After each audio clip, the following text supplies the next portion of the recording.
ராம் ராம். இன்றைக்கி நாம் ஒரு அருமையான பெருமாள் கோயிலை பார்க்க போகிறோம். இந்த கோவிலை பொறுத்த வரைக்கும் நான் பூலோக வைகுண்டம் அப்படின்னு கூட சொல்லுவேன். இப்போ நம்ம முதல்ல பார்க்க போகிறது அதோட அந்த கோவிலோட தீர்த்தம். இந்த தீர்த்தத்தோட குளத்தோட பெயர் ஹரித்ரா நதி. குளத்துக்கு பெயர் நதின்னு வச்சுருக்காங்க. அப்போ எப்பேற்பட்ட அது புண்ணிய தீர்த்தமாக இருக்கும்னு பாருங்கள். ஹரித்ரா நதி இந்தியாவிலேயே வேறு எந்த குளத்துக்கும் இப்படி ஒரு நதிங்கிற பேர் இருக்காது. கிட்டத்தட்ட 20 ஏக்கர் பரப்பளவு இருக்குன்னு சொல்கிறாங்க. இப்படியே நான் நேராக கோவிலுக்கு போகிறேன். இந்த கோவிலில் எடுத்தனையும் கோபுரத்தை பார்க்க போகிறோம். அந்த கோபுரமே ஒரு பிரம்மாண்டமாக இருக்குது, பார்க்குறதுக்கே வித்தியாசமாக இருக்குது.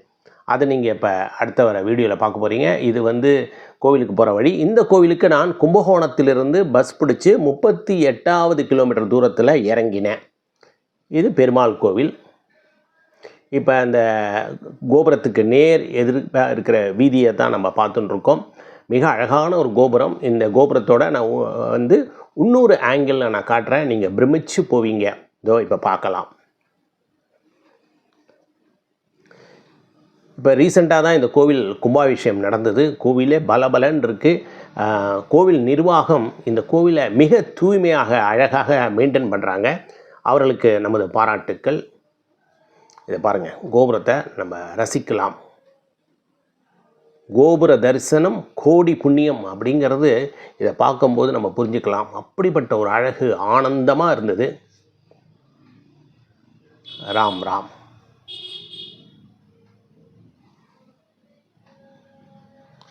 இங்கே இருக்கிற மூலவர் திருப்பதி பெருமாள் மாதிரியே உயரமாக, அப்படிப்பட்ட உயரம், அவ்வளவு அழகு, அவ்வளவு தேஜஸ், அப்படியே நேர பார்க்குற மாதிரியே இருக்குது.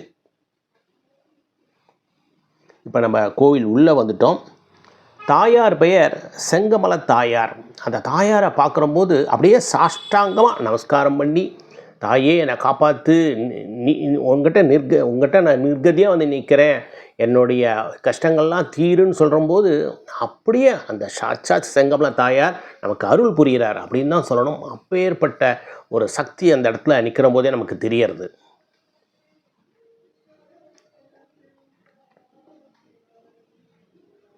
இந்த கோவில் என்ன ஒரு பிரம்மாண்டம். நீங்கள் ஸ்ரீரங்கம் கோவிலில் போனீங்கன்னா அப்படியே மூலவரை பார்க்க மெயின் ரோட்லேருந்து ரொம்ப தூரம் உள்ளே போனோம் இல்லையா?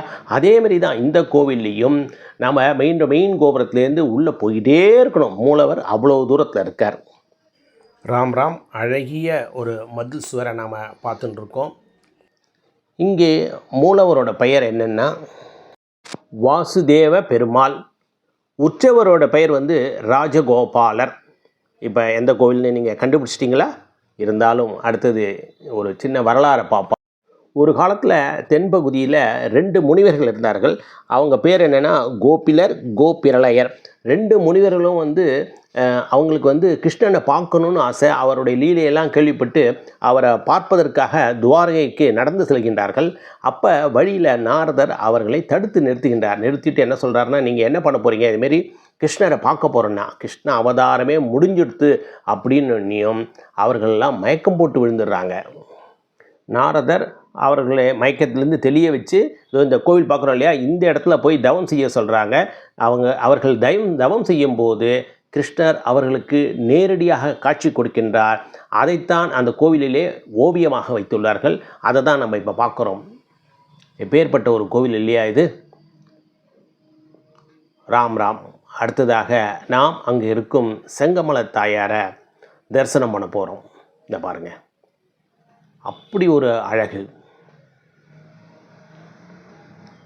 இந்த கோவிலில் இன்னொரு விசேஷம் என்னென்னா, மூலவர் வாசுதேவ பெருமாள், உற்சவர் ராஜகோபாலர். அப்புறம் ஒவ்வொரு பெருமாள் சன்னதிலையுமே நவநீத கிருஷ்ணன் குழந்தை வடிவத்தில் இருப்பார். இந்த கோவிலில் நவநீத கிருஷ்ணனை நம்ம வேண்டுதல் இருக்குதுன்னு சொன்னாங்க, நம்ம கையிலேயே கொடுக்குறாங்க.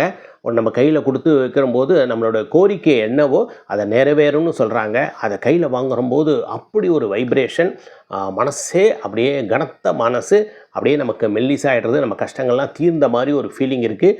நிச்சயமாக நம்ம கோரிக்கை, அதாவது மெயினாக குழந்தை பாக்கியம் இல்லாதவர்களுக்கு குழந்தை பாக்கியம் கிடைக்கிறது அப்படின்னு அவங்க சொல்கிறாங்க. அடுத்ததாக நம்ம கோவில் வெளியில் வந்துட்டோம். அங்கே இருக்கிற அழகான மாட்டு வண்டியெல்லாம் நம்ம ரசித்து பார்த்து கொண்டிருக்கின்றோம். இப்பேற்பட்ட கோவில் இருக்கிற இடம் வந்து மன்னார்குடி. ஊர் பெயர் வந்து மன்னார்குடி. ராஜகோபால் சுவாமின்னு கோவில் பெயர். கும்பகோணத்துலேருந்து 38வது கிலோமீட்டர் தூரத்தில் இந்த கோவில் இருக்குது. குலோத்துங்க சோழன் காலத்தில் கட்டப்பட்ட கோவில் இது. ரொம்ப பிரம்மாண்டமாக இருக்குது. உங்களின் ஆன்மீக பயணத்தில் சித்ரா பாலசுப்ரமணியன். என்னுடைய சேனலை யாரெல்லாம் சப்ஸ்கிரைப் பண்ணலையோ சப்ஸ்கிரைப் தயவுசெய்து பண்ணும்படி அன்புடன் கேட்டுக்கொள்கின்றேன். கோவில் யானை. ராம் ராம் ராம்.